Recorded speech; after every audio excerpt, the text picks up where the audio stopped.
point blank. That's it. You know. I also think, be careful who do you have the kids with.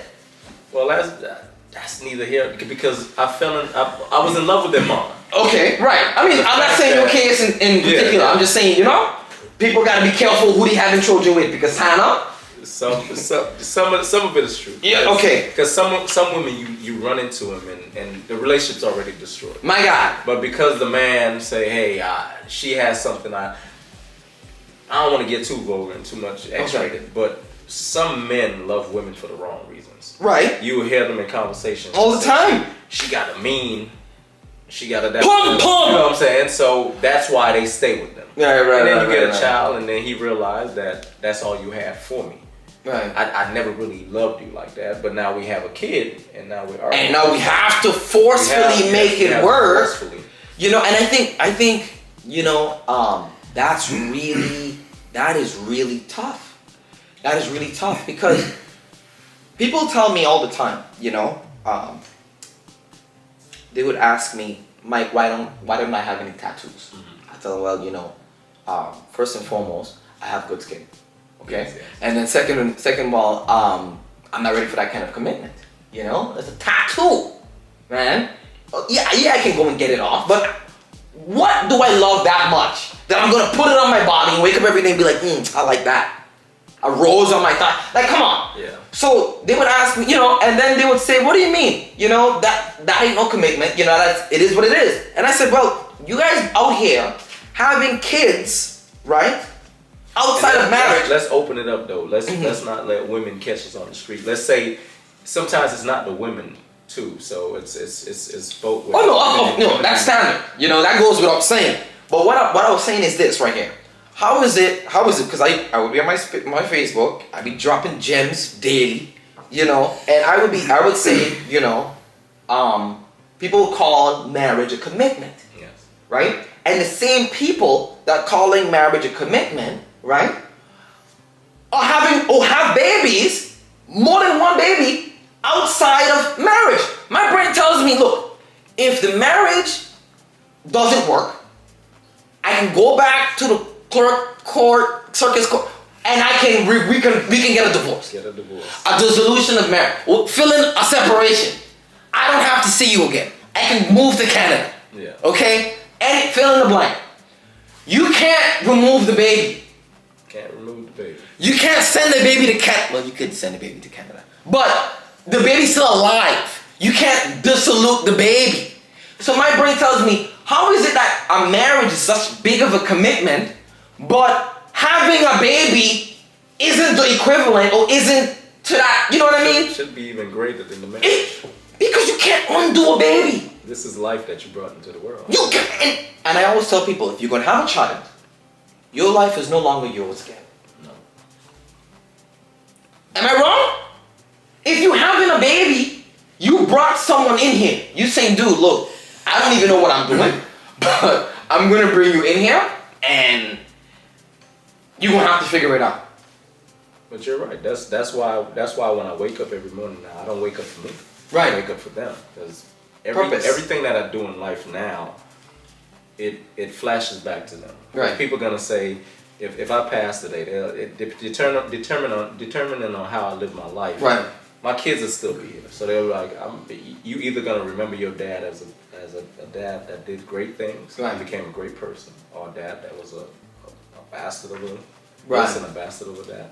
So my kids are in Miami. So if they don't know what I'm doing now. Right. They don't know what I'm going through. People could be telling lies, right, but the person that knows me and knows my heart, right, one day I would want them to meet my kids and say, hey, your dad was a great man. So that's all them lies that they told you for the 10 years that you live in, and the hate, if they grow any hate, the hate that you've grown for those 10 years, it's a hate that was built on lies. And that is another problem that I have. You have a lot of women who were in marriages, you know, that the marriage has been separated or whatever the situation is between the husband and wife. I don't care. But why would you go and poison the well? Yes. And tell the child how your dad was? You married him. You married him for a reason. At one point, she was in love with him. So why now is he the devil? Dude, they said that hell knows no fury like a woman scorned. I think that's the expression or whatever. My brain tells me like, why would you do that? You're gonna poison this baby.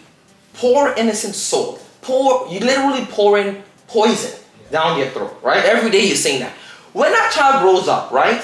And then look at the dad, immediately, piece of shit. Straight away. Yeah. Not having seen you for 20 years. And then you're here, heart full of compassion, ready to come and see your son, daughter, Give whoever. them a hug, yeah. You know, give them a hug. And they immediately standoffish. And they turn their back. And you're like, dude, what happened?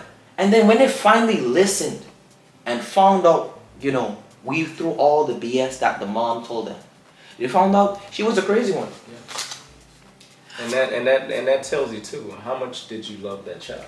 If you love that child the way you say you love them, Right. why did you hurt them that long and hurt them that much? And make them feel that. And make them feel You know? Like, you know, I look, again, everybody's different, right? Everybody do things differently to some degree, stuff like that.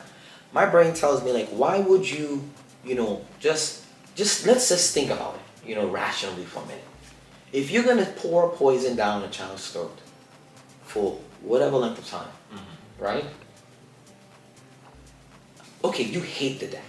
You hate the dad. You don't want to see him ever again.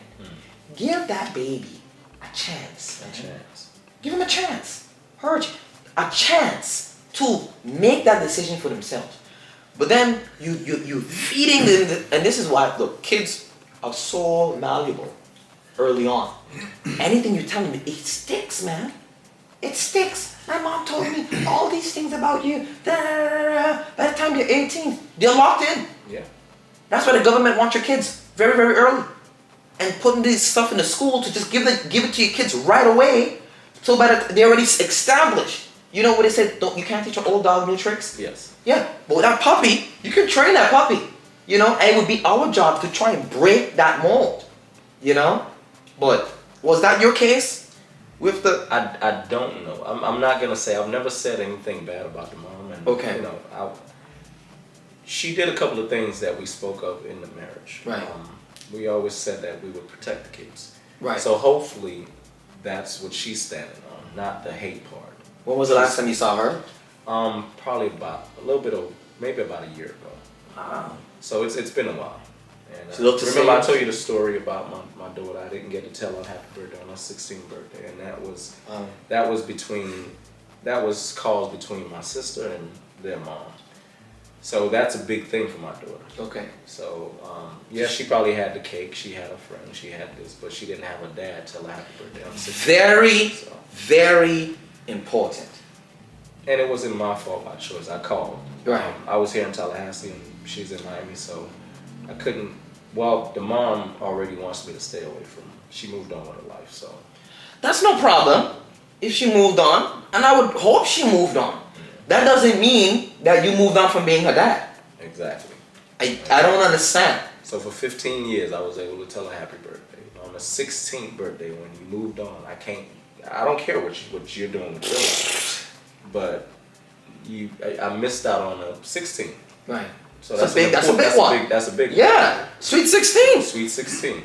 So because of the way it's going, I already see I'm gonna miss daughter dad dances And prom and watching us go to college, seeing her off. So so you have no communication with them anymore. Wow. I can gain communication, Right. but Right.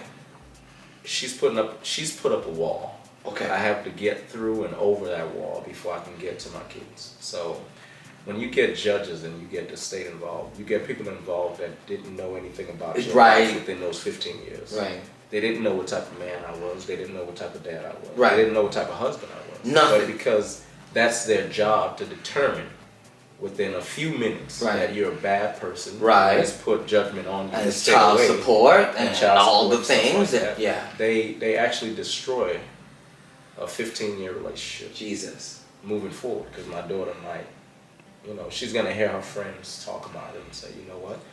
That day she probably said, you know what? I hate my dad. And look, man, as a black man, we get such a bad rep here, about how we don't want our kids you know, but we don't love our kids. Look, I'm gonna look into the camera and say this, right? I have never